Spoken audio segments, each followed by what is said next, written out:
Good morning, colleagues. Thanks for being here. For this presentation, I'm speaking to you as a group of mid-level department managers and finance and operation teams. You manage our non-technical staff.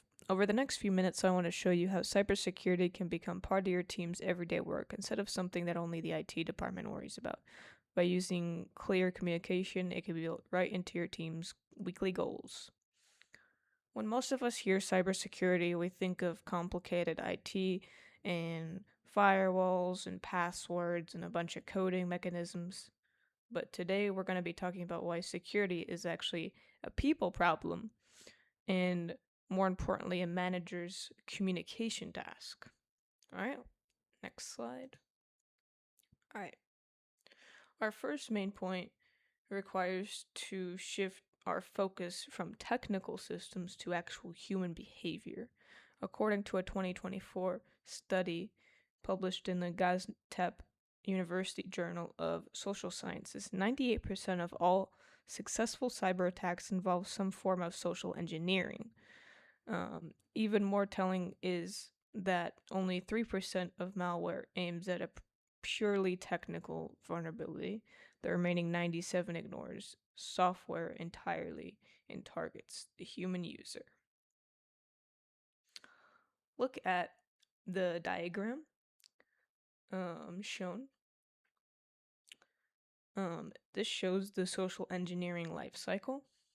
Attackers don't just blast random viruses, they investigate, find a hook, use a story, play an attack on our data. So that's all social engineering.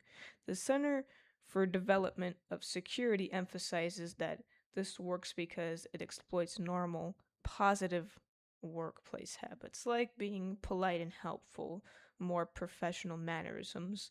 The threat targets human habits, and it's our job as supervisors to build this behavioral communication goals that break this cycle, as you can see right here on the diagram. All right, next slide. So this is where goals are in IT, and it just kind of is really helpful to see. So to counter the life cycle from the last page, or slide rather, we have to look at how these attacks play out. So using the secure smart framework to stop business email compromise, or BEC, which is from Microsoft, and Microsoft defines this as text-based attacks from a trusted entity such as a manager, so in this case managers, to trick employees for data transfers or like money, financial frauds, stuff like that. So to look at these charts, notice that roughly 83% of the initial emails contain zero direct requests from money. Instead, they use generic outreach, and that's where this cybersecurity comes in, and from social engineering. That is kind of the gap that connects it. So,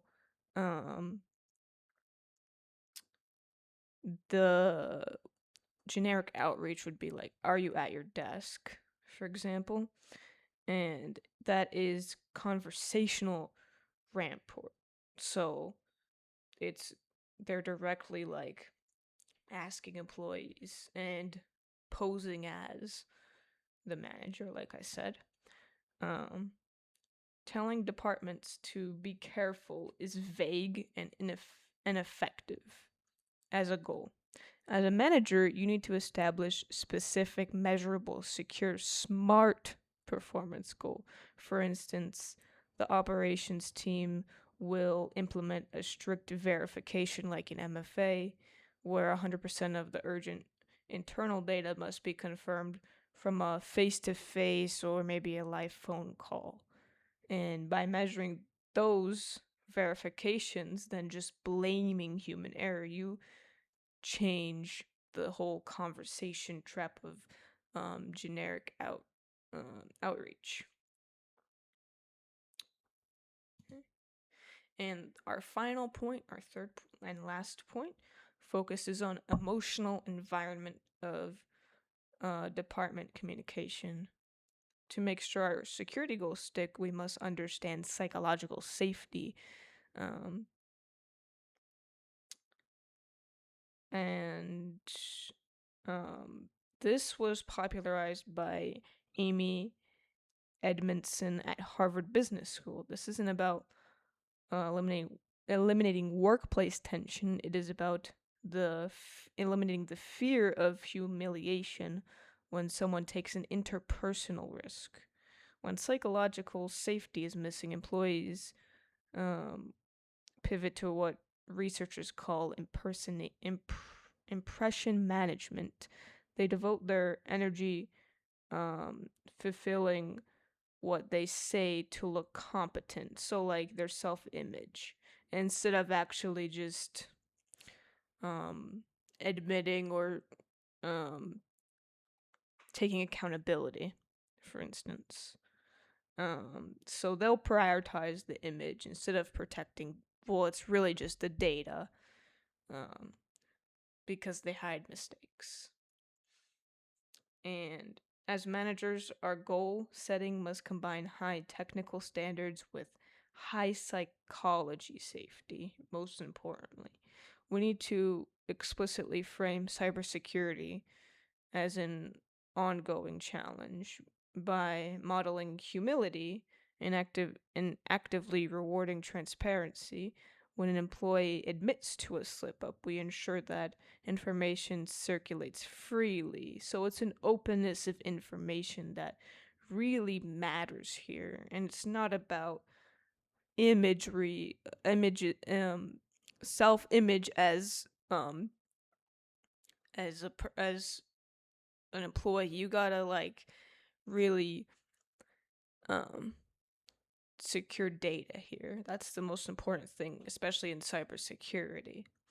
Um and to wrap things up, securing the behavioral side is here we go. The behavioral side of our company isn't using this crazy complex IT software. It comes down to just communication, supportiveness, and openness. So, our Q&A. One question I get is, if employees feel comfortable admitting mistakes, does that mean there will be less accountability? My answer is no. The teams that have both high standards and a workplace where people feel comfortable speaking up, we expect employees to do their job well, but we want problems reported, because that's going to be a data issue, and that's a worldwide issue that is a current issue in society, is the data transfers issues and our protection. So we got to be more open about that while doing our job well, of course. And immediately blaming the employee, we look why it's happening, whether the process can be improved. By focusing on solutions instead of blame, we can build trust. And thank you.